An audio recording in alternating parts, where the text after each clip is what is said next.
about padding techniques, like which are also building blocks for your convolutional layer. So let's discuss about that.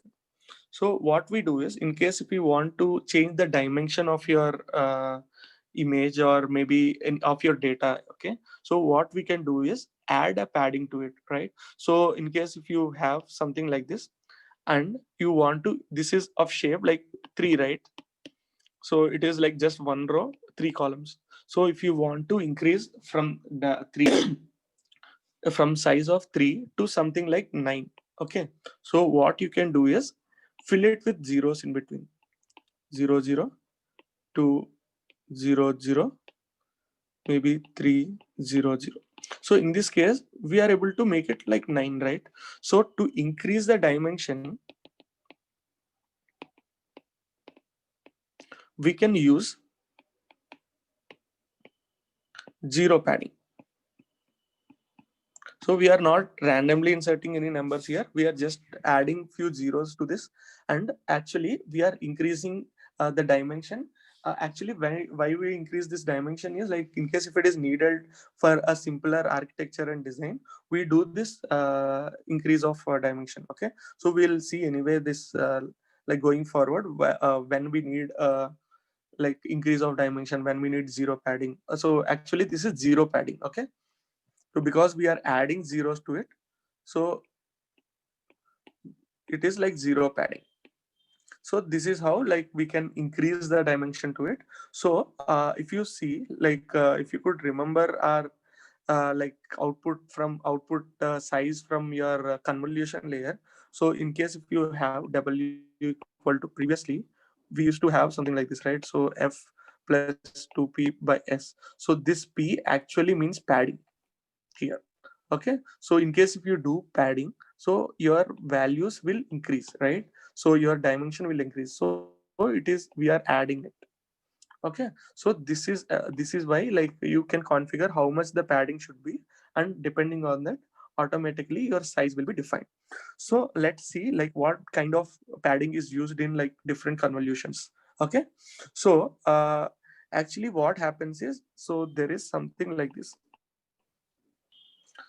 So if you see why actually this padding is required and why is it significant, so if you look at the convolutional layer, like what the convolution operations, what we perform on image or other data, so what we do is we kind of keep a filter, right?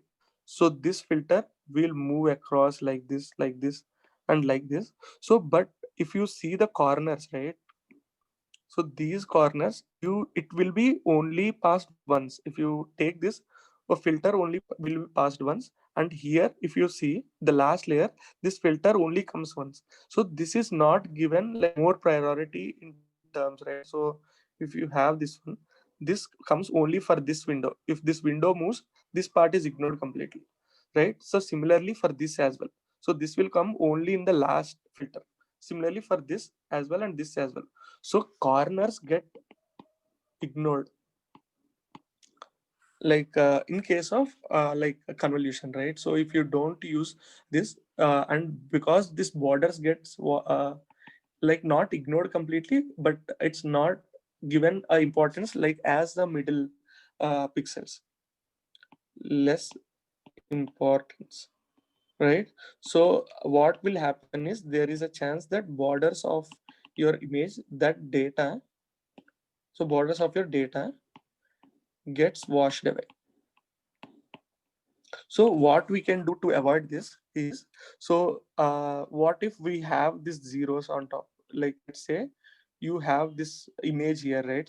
So on top of it, I will start adding zeros here. So because why actually it stopped at this level is, it can't move here, right? So there is nothing here. So this is the border, like where it has stopped. Okay, so if you add few more zeros towards it, okay, like this, so what can happen, so it can run like this, right? So it can also run like this. So it will be able to, and it can run like this. So these filters will also come apart from this, right? So it will move till here. So by moving till here, what will happen is, we are actually making like more filters to come towards border as well, right? So because of which we are actually like tackling this problem of borders getting washed away. Borders are also given importance. So this is one very important reason why actually we introduce padding to it.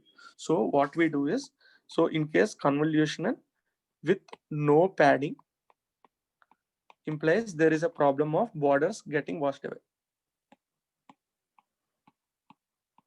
So what we do is we introduce padding. Okay, that will expand your corners, right? So actually it will start expanding because we keeping more zeros implies problem solved. Okay, so this is one way, and also along with borders getting washed away, your output size get reduced. So because you are only get taking like some size, taking this you are filters, right? It is getting small. But in case we want a larger size, by adding this padding, because by adding this padding you actually get much more bigger size, right? So that is what actually this padding will do. Okay, so this is about padding. This is a significance over there. So let me talk about various convolutions what we have like depending on this padding. Okay, so one of them is valid convolution. So there are three actually. So there is one more is same convolution. You can give the type of convolution over there, so it will automatically decide like what padding you have. And full convolution. So here, if it is valid padding, like sorry, valid convolution, you don't use any kind of zero padding. So then you know like what with the valid positions, right? So what happens is your output gets reduced, right? Output size get reduced. Okay, when you go for a same convolution, what happens is there is like if you give a kind of type is same convolution, your padding will be such that your input and output dimension will be same. So it will take care of your padding such that your input and output dimension are same. So it means to the inputs it starts padding, it zero pads the inputs, right?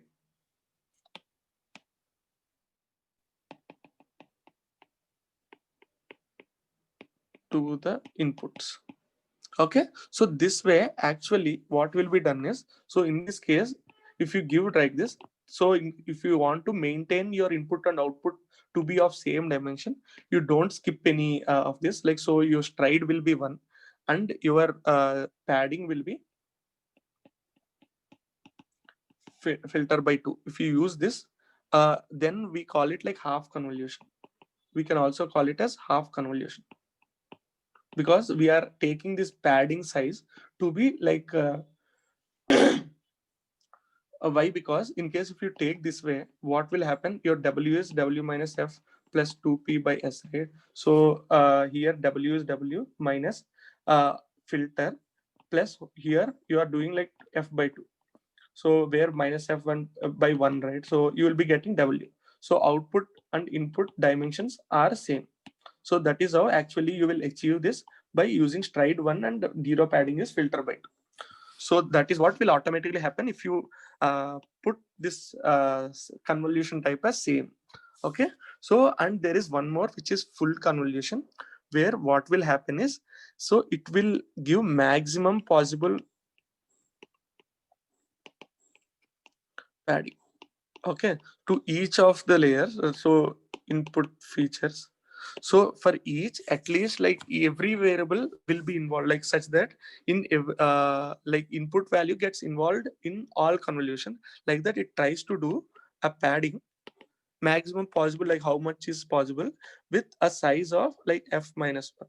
Okay, this much of padding it will try to do, and with this size actually, so it will do a padding to your input such that like you finally get a bigger size, and then more padding actually means like output size is bigger, right? So this is about a padding. Okay,